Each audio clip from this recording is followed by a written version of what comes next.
Hello, Internet! I am Elliot, the purple-haired doofus, and welcome back to Ready Player One. Today we are discussing chapters 0022 and 0023. At the end of 0021, Wade was heading for the planet Arcade, or Arcade. I have no... Oh! Holy shit! That's how you say it! Arcade! He's heading for the planet Arcade! That totally makes sense now! Hi, Internet!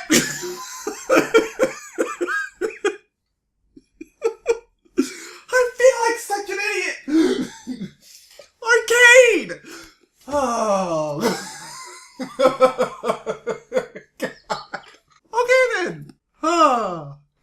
At the end of it, chapter 0021, Hartsville is heading for the planet Arcade. Once he gets to the planet Arcade, he finds out that it's a Death Star, but it's a 1983 retro video game version of the Death Star.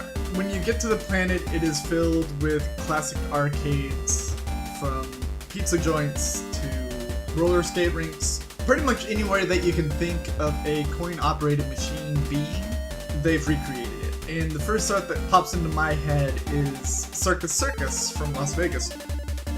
Because I went there maybe 5 times.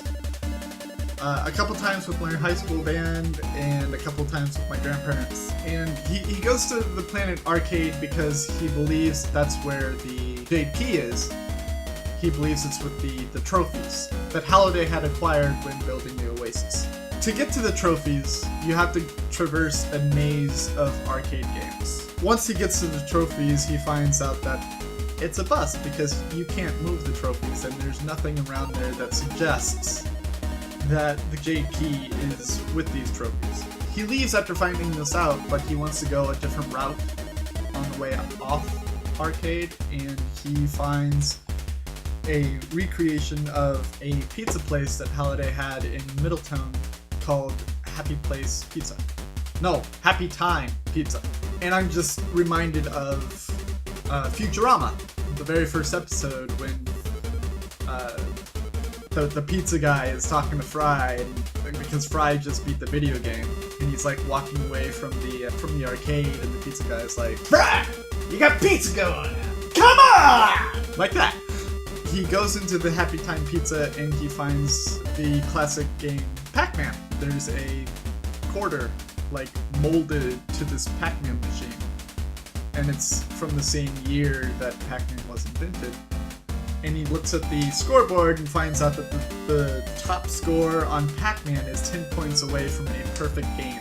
Once he starts thinking about this, I personally started thinking about Artemis. She's not even mentioned in the book, and I'm thinking about her.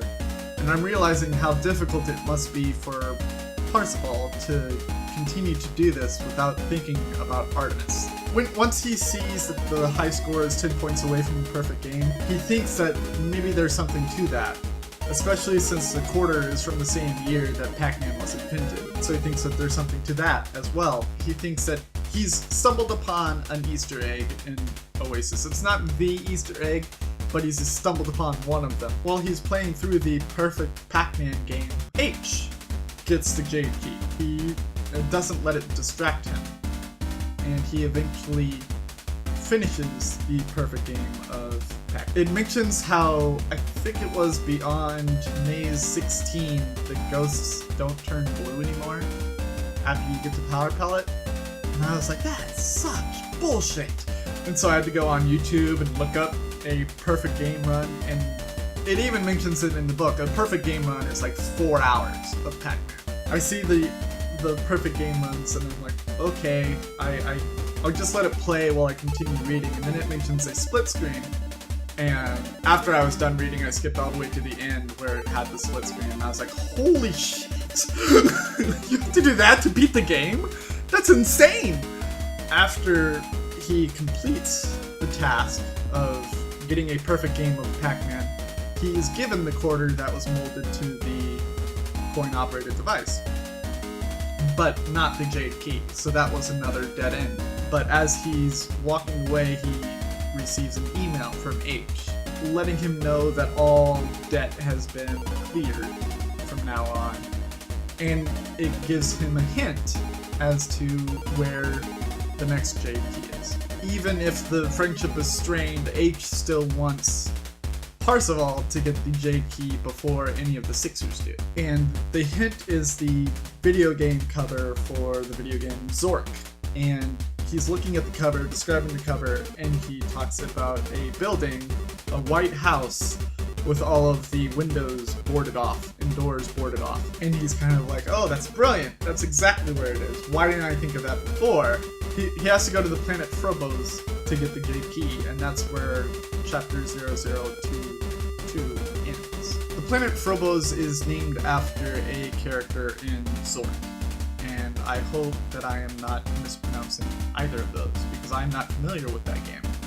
Hartsville Lands, he's able to get there before the Sixers do, and he goes straight for the abandoned house, because that is actually where the trophies are collected when you complete the video game Zork. So as you're going through this video game, you collect trophies, you bring them back to the house, and you put it in the mantle. It goes through a lot of explanation about what a text-based adventure game is. I'll just tell you right now. It's basically the adventure games that you have right now, only without graphics, and you're reading it. So all of the worlds that you see in your video games are all in your imagination. He goes to the kitchen and he finds this cupboard that's filled with discontinued cereals from the old times. And the first one it mentions is Fruit Loops. No!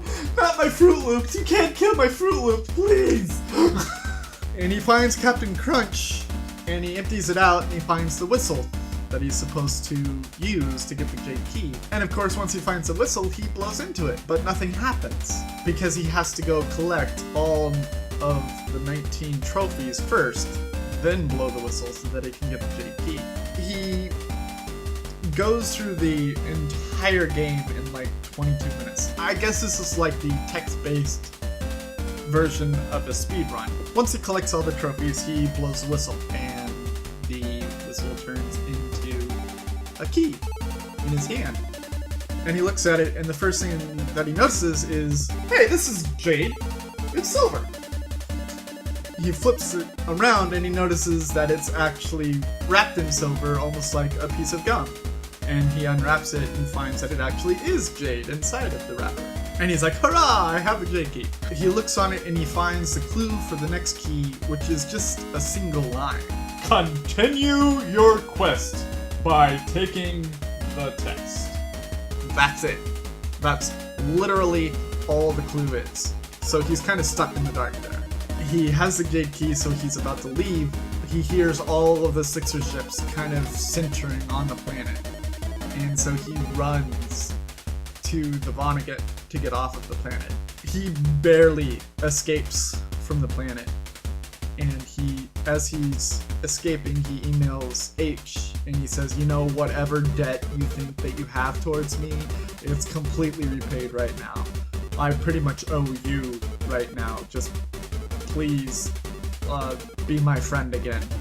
And I'm like, yes, please, H, please, be his friend again, please! As he's escaping and all those Sixer ships are going down there, he starts talking about how other Gunters would flock to the planet and they would have what would later be called the Battle of Phobos, which is basically all of the Gunters fighting the Sixers to get off of the planet. And he's watching the scoreboard after the Sixers land, and he finds that Sorrento is right after him, and he's expecting nothing but a flood of Sixers.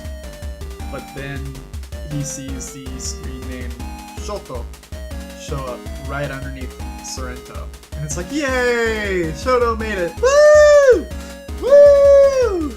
And he talks about how Dayato's name just kind of disappears off the scoreboard. And then he talks about how that most likely means that Dayato is dead. Sad feelings.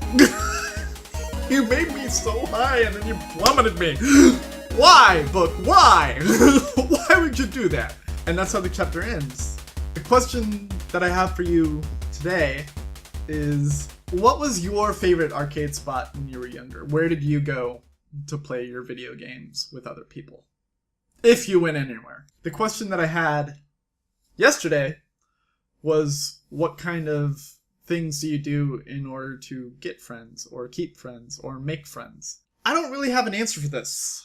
I have trouble doing it myself. Sometimes I'm going to ask you questions just to get tips. One major thing that helps, though, is getting out of your apartment and going to where people are. A lot of my friends are on the internet, and that's where I do a lot of my interacting. But I think the best friends, the ones that are going to make lasting friendships, are the ones that you're going to be able to talk to face. Because when you're talking on the internet, a lot of emotion gets stripped away from the text.